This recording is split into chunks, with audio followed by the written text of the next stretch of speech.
Assalamu alaikum everyone. Once again, thanks for joining me. Today is January 18, 2023.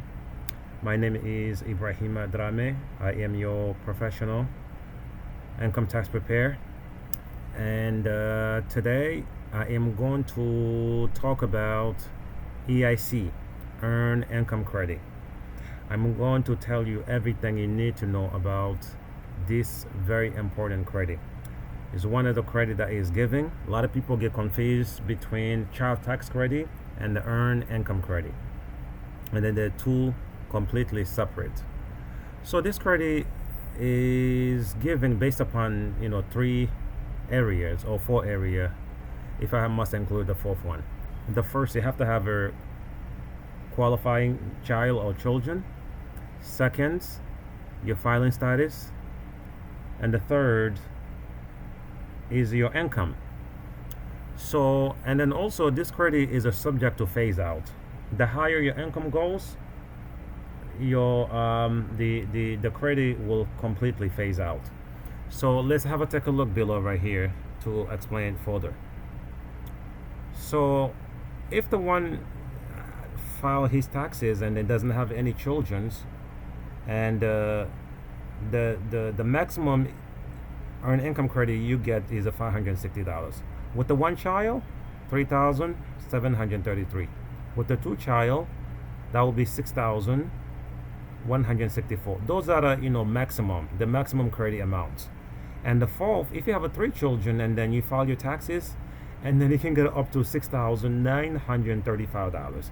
Notice is the EIC earned income credit is the increases of 2021 then 2020 is increases 2022 then 2021. That's one of the credit that is giving more this year than the last year, even though the child tax credit and other credit went back to the previous law, but this one does increases, which is a good news for the taxpayer. All right, let's have a take a look at the top right here to explain this one further. And also remember I mentioned this credit is giving based upon your income. The higher your income goes, this credit will begin to phase until completely phase out. So let's have a take a look right here. So the first section here says children or relative claim. That's the children or relative you claim right here. This is your filing status and the amount of money you can make. The maximum amount of money you can make. If you go beyond this amount right here, will completely phase out. And here it's a filing single, head of household, or the widow. And right here is filing as a married, filing jointly. So this is a maximum amount you can make. Otherwise this credit will completely phase out.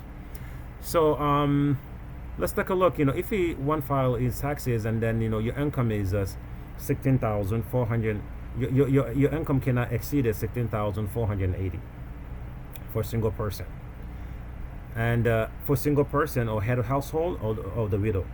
So these three filing status, if they're single, they have no dependent children, their income cannot go more than 16,000. And then if you file one of those three category right here, either single, head of household, or the widow, and they have one qualifying child, your income cannot go more than 43,492. If your income go beyond this number right here, this credit will completely phase out. Again, if you file your taxes and then you have two qualifying children, and your income cannot go more than 49,399. Anything above this number right here, this credit will completely phase out. And if you file your taxes and then your income with the three dependent children, your income can now go 53,000 and the 57 cents, right? And otherwise this credit here will completely phase out. It will not have earned income credit. And then also the second part right here is one is filing as a married filing jointly. So if husband and wife, they're filing together, and then you have no dependent children, you cannot make them more than $22,610. Otherwise, you will not have earned income credit. And then if you have one child, you cannot go more than 49,000. If you have a two child, it can now go more than 55,000. At this category right here, marry, filing jointly. If you have a three children, it can now go more than 59,187. Notice if you file marrying jointly, you can make like a more money, and then you still can get a like a earned income credit. But the higher your income goes, then the less you will get until completely phase out.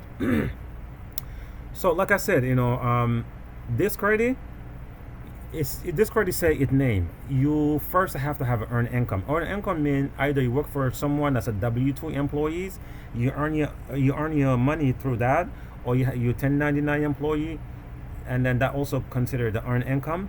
And then when you file your taxes, you can claim the earned income, because the idea is the government is encouraging people to work. Then if you work and report your income, if you have a children, government know how expensive it is to maintain the household, and then they're willing to help you to give you some of those money back, so that can help you to take care of your children or the household. And like I said, at the bottom right here, when you look at it, if somebody is a single person, the best earned income credit you can get it is only $560. So that's barely nothing. But if you have one qualifying children, look how big a difference it is. And that is the 3,733. So those are, like I said, the maximum amount. So is the depending on your filing status and amount of children you have, and the lastly, it's subject to phase out. And so when you go file your taxes, I hope you qualify for this credit. Is if you get the maximum of this credit plus child tax credit, you can get to like a bigger refunds. I appreciate it once again. And then if you like this video, if you have any benefit from this video, please like the button below, and share this video to anyone you might think will be interested. Please subscribe for more future video. Once again, thanks for joining me. My name is Ibrahima. This is Dtaxes and Associate LLC. Until next time, I see you again. Assalamu alaikum.